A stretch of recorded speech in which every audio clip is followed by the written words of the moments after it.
The Toronto Raptors didn't trade for Damian Lillard. Toronto was set to be the front runner for Damian Lillard entering the week, but it was neither them nor the Heat who won the Damian Lillard sweepstakes. It was the Milwaukee Bucks who shocked everybody and landed the superstar out of nowhere, as they now have the best duo in the league in Damian Lillard and Giannis Antetokounmpo. But in this one, I'm going to be talking about where the Raptors go from here now that the Damian Lillard saga is over with. How's it going, everyone? It's Luca here, back with another video. We're going to be talking the Raptors in this one. If y'all can do me a solid favor, hit a like on the video. It helps it a ton. And please subscribe to the channel for more content just like this. It helps it a ton.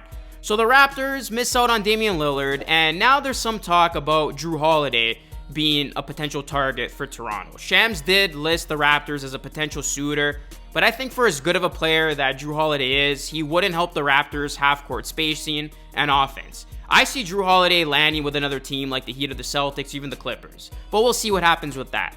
As the dust has settled, new details have come out about the Damian Lillard deal.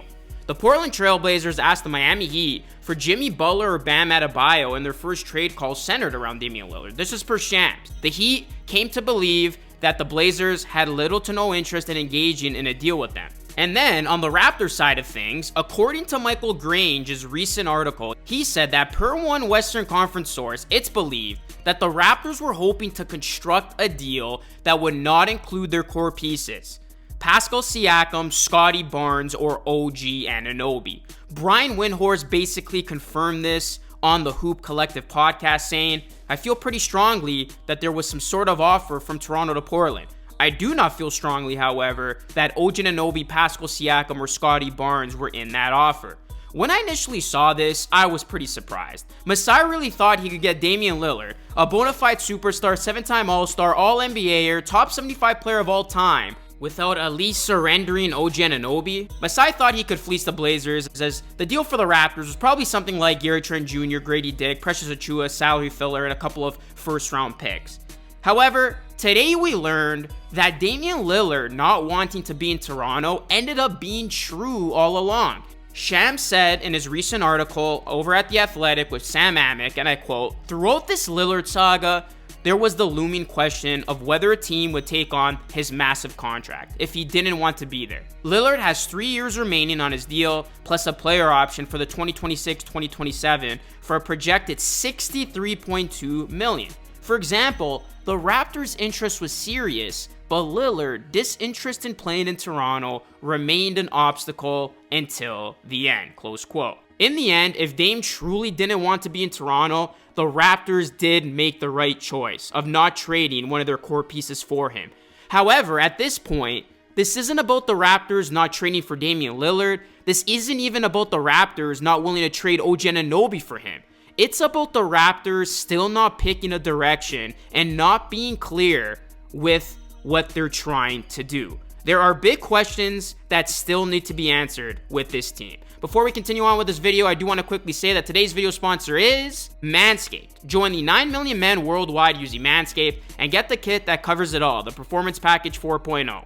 It all starts with the Lawnmower 4.0 trimmer with advanced skin-safe technology that reduces nicks and cuts to make raking the leaves a lot less painful. Once you've cleared the driveway, the Performance Package comes in hot with products to cool you down. The Crop Preserver Ball Deodorant and Crop Reviver Ball Spray Toner, one to prevent stink and one to clear it up. Move over pumpkin spice, fresh balls are the smell of the season. The Performance Package 4.0 caps it off with 2 free gifts, the Manscaped Boxers and the Shed Travel Bag.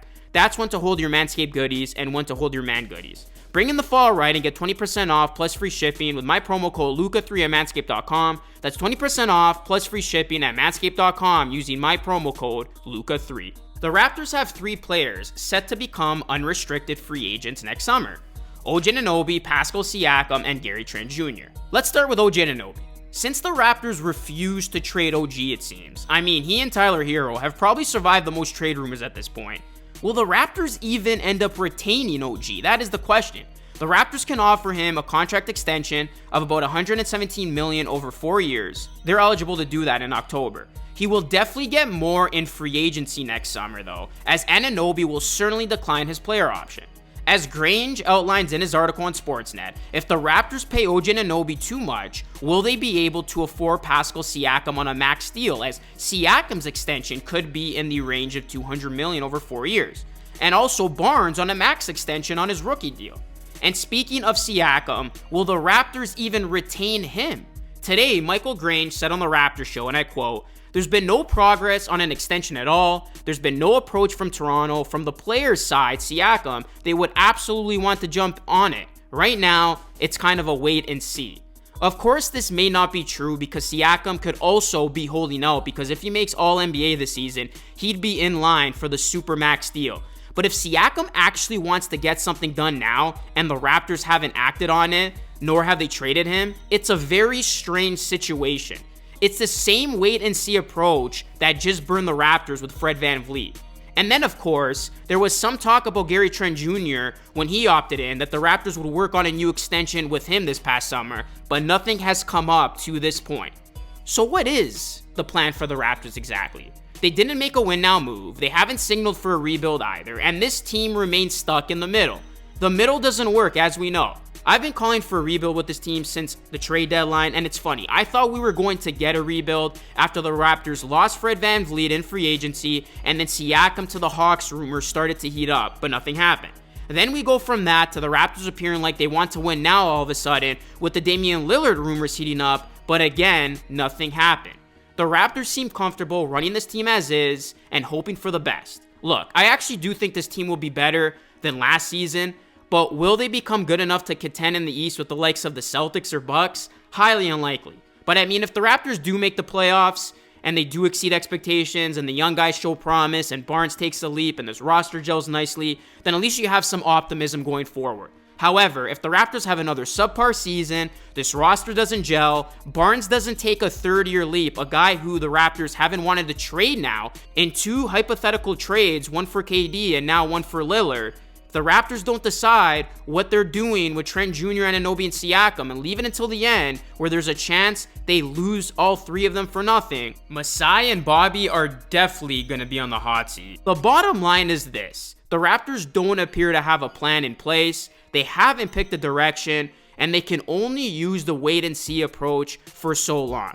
This season, something's gotta give and decisions need to be made. We'll see what's to come with the Toronto Raptors, but what do you make of the Raptors' current situation? Where do you think they go from here? What do you think this team's next move is? Because right now, I don't know what the Raptors are trying to do. I don't know if they even know what their next move is. This team has created a lot of confusion amongst their fan base. So we will see how the season goes. I'm going to hold out. I'm going to give Masai Ujiri and the front office the benefit of the doubt, but this could be the last season where the Raptors save face on their current vision, because if things hit the fan and you got pending unrestricted free agents that you got to deal with, and if you fumble that, I mean, things are going to get ugly quick with the Toronto Raptors. So we will see what happens. But again, guys, let me know your thoughts down below. Hit a like on the video. Subscribe to the channel for more. That is it for me. As always, thank you so much for watching. This is Luca signing off. I will catch you all again in the next video.